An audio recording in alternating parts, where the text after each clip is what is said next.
devant la nation le serment de servir la République démocratique du Congo pour un second mandat, j'ai soumis mon quinquennat au respect de 6 engagements fondamentaux devant notre peuple. Depuis, c'est à la lumière des 10 engagements que se conçoivent jour après jour les orientations majeures de l'action de l'État. C'est donc en toute solennité et pleinement conscient de cette continuité que je m'adresse à vous aujourd'hui pour dresser le bilan de l'année 2025. Cet exercice n'est pas une simple formalité institutionnelle pour moi. C'est un rendez-vous de vérité, de redevabilité et d'espérance. Vérité sur ce que nous avons traversé, vérité sur ce que nous avons accompli, vérité sur ce qui reste à accomplir. Redevabilité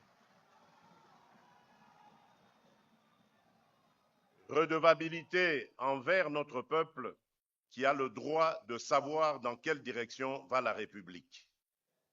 Espérance enfin, parce que malgré les épreuves, nous demeurons debout, résolument tournés vers l'avenir.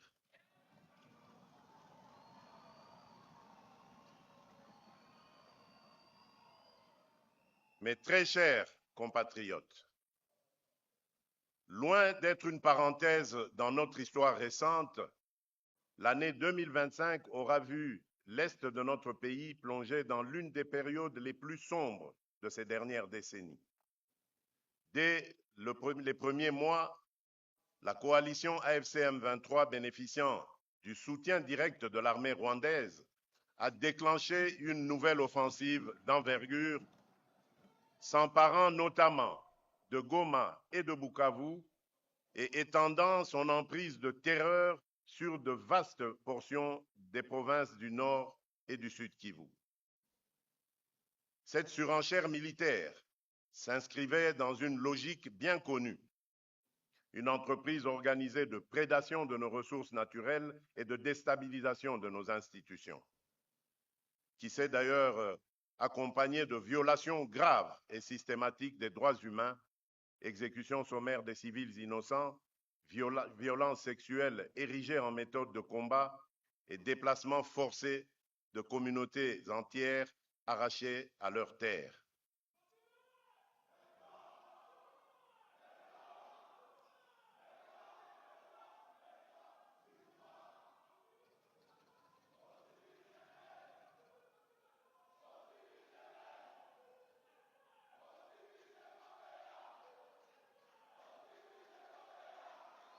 Dans le même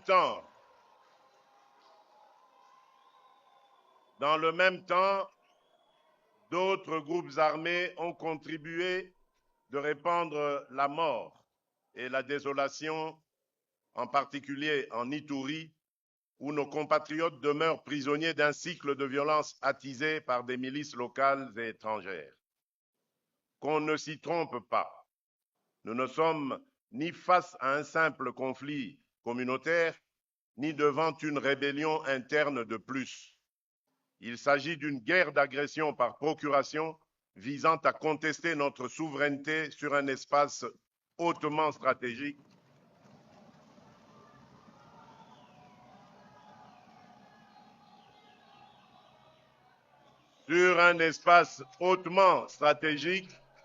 riche en minerais critiques et en potentialités économiques déterminantes pour l'avenir de notre nation. Face à cette agression, notre légitime riposte a été à la fois militaire, institutionnelle et diplomatique. Sur le terrain, les forces armées de la République démocratique du Congo, appuyées par la police nationale, les services de sécurité ainsi que les patriotes Wazalendo, ont opposé une résistance farouche à l'agresseur ainsi qu'à ses supplétifs. Elles ont contenu plusieurs offensives majeures de l'ennemi, stabilisé des axes vitaux, sécurisé des agglomérations stratégiques et protégé des corridors humanitaires. dans des conditions logistiques, opérationnelles et humaines souvent extrêmement difficiles, nos forces ont démontré un courage et un patriotisme qui forcent le respect et l'admiration. Permettez-moi, avant de poursuivre, de m'incliner avec vous devant la mémoire de toutes les victimes des conflits et des violences qui ont encore cette année endeuillé nos familles, particulièrement à l'est de la République. À leurs proches, j'exprime au nom de la nation tout entière notre compassion la plus profonde. À celles et ceux qui portent encore les stigmates de ces drames, blessés, déplacés, populations contraintes à la peur et à l'errance, je veux dire, votre souffrance ne nous est ni étrangère ni indifférente. L'État est et restera à vos côtés. Je tiens dans le même élan à saluer avec respect et reconnaissance nos forces de défense et de sécurité, ainsi que les patriotes Ouazalendo qui, au prix de sacrifices considérables, veillent sur nos frontières et protègent nos communautés. Par leur bravoure, ils incarnent au quotidien la résistance de notre peuple. La République leur est redevable et l'histoire retiendra leur nom et leur engagement.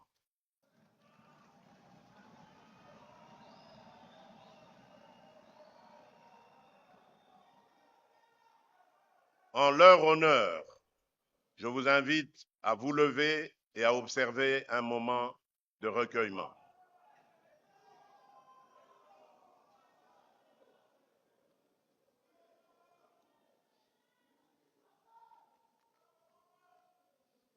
Je vous remercie.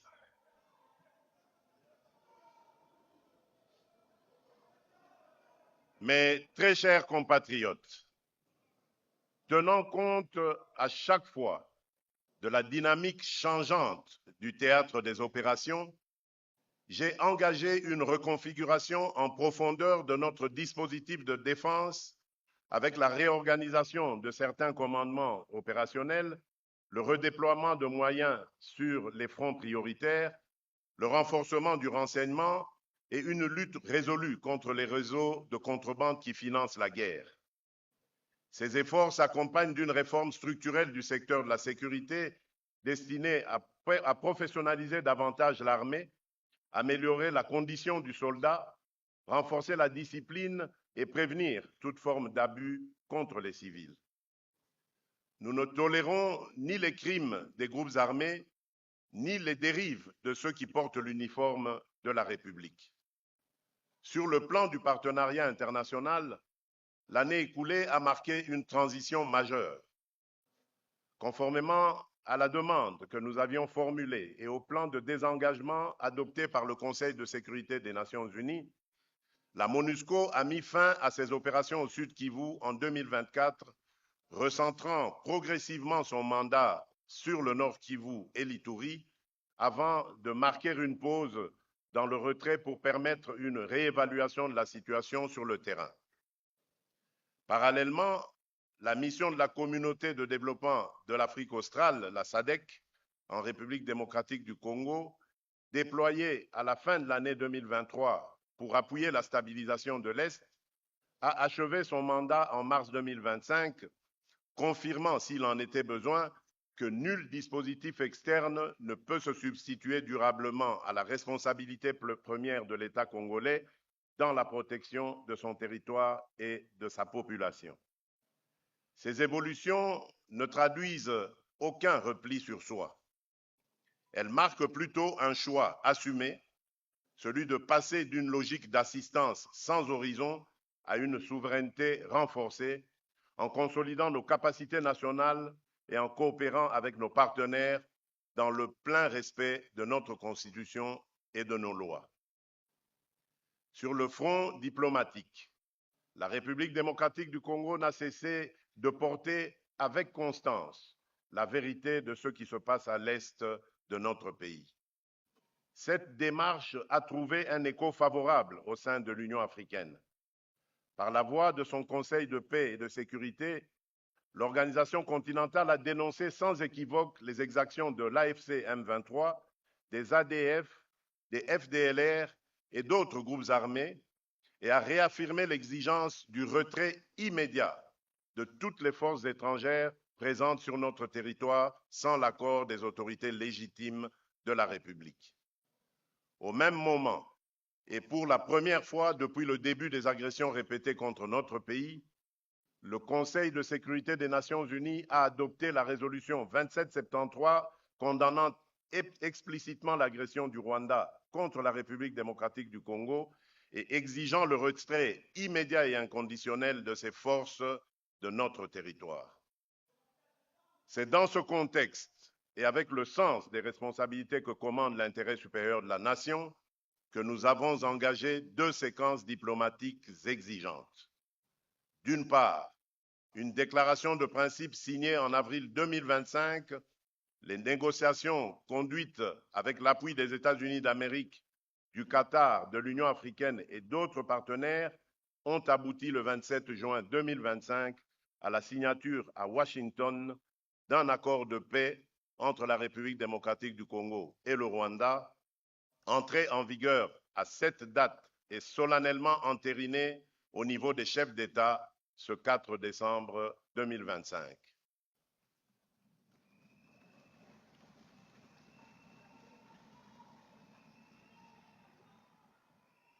Adossé à la résolution 2773, cet accord entérine le retrait des troupes rwandaises de notre territoire, le démantèlement des groupes armés étrangers, y compris les FDLR, la mise en place d'un mécanisme conjoint de sécurité chargé de superviser l'exécution, ainsi qu'un cadre d'intégration économique régionale qui ne saurait être mis en application qu'à la condition sine qua non que la sécurité et la souveraineté de la République démocratique du Congo soient pleinement garanties.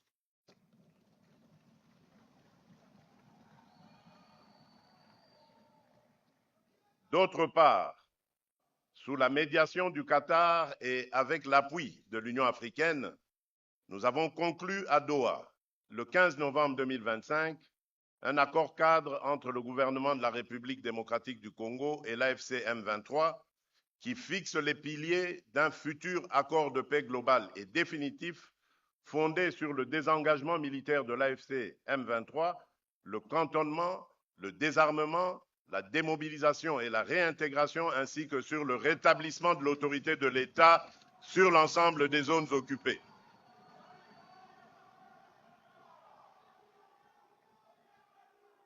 Permettez-moi d'être parfaitement clair. Ces accords ne consacrent aucune forme de partage de notre souveraineté.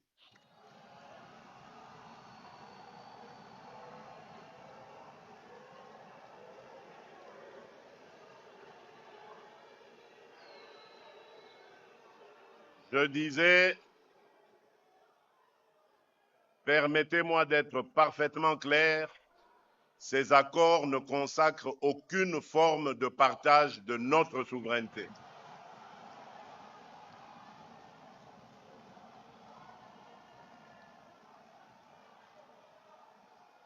Ils ne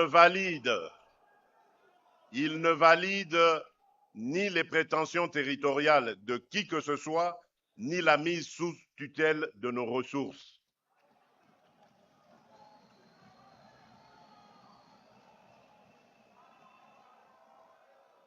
Il ne saurait non plus être interprété comme une amnistie déguisée des crimes perpétrés contre notre peuple.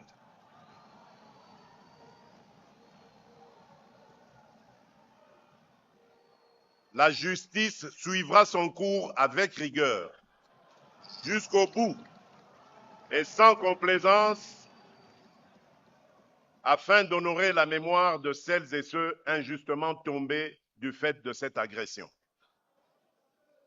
Nous assumons ces accords comme des leviers stratégiques au service d'une paix juste et vérifiable, non comme une concession, mais comme l'expression d'une volonté ferme de conjuguer l'efficacité de notre défense à la puissance de notre action diplomatique.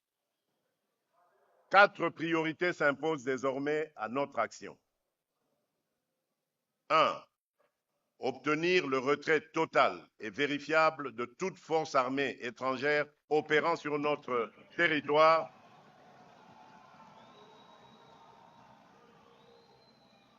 qu'elle soit officielle ou dissimulée derrière des groupes relais. 2. Couper les circuits financiers et logistiques de la violence en éradiquant l'exploitation illicite de l'or, du coltan, du cobalt et d'autres ressources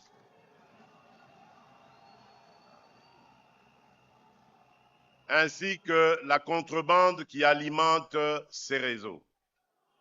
3. Assurer la protection effective des civils, en particulier des femmes et des enfants, et garantir l'accès humanitaire aux zones affectées. Et enfin, quatrième priorité, ancrer la paix dans la durée, en combinant fermeté sécuritaire, relance du développement local et démarche de réconciliation au plus près des réalités de chaque communauté. Malgré notre bonne foi et l'accord récemment entériné, force est de constater que le Rwanda viole déjà ses engagements. Au lendemain même de la signature des unités des forces de défense du Rwanda, ont conduit et appuyé des attaques à l'arme lourde tirées depuis la ville rwandaise de Bugarama, provoquant de lourds dégâts humains et matériels, notamment dans les localités de Kaziba, Katogota et Lubarika au sud Kivu, rompant ainsi le cessez-le-feu. D'ailleurs, ces faits s'inscrivent dans une réalité établie de longue date par les Nations Unies. En effet, le groupe d'experts sur la République démocratique du Congo, dans son rapport final du 23 juin 2025, puis réitéré au 19 septembre 2025, conclut que les RDF exercent la direction et le contrôle effectif des opérations de l'AFC M23, engageant ainsi la responsabilité de l'État rwandais. Fidèle à la parole donnée et aux mécanismes de vérification convenus avec nos partenaires, la République démocratique du Congo n'esquivera jamais sa responsabilité de protéger ses populations partout où elles sont menacées. Elle privilégiera la voie diplomatique, mais ne renonce ni à sa souveraineté ni à la sécurité de ses citoyens.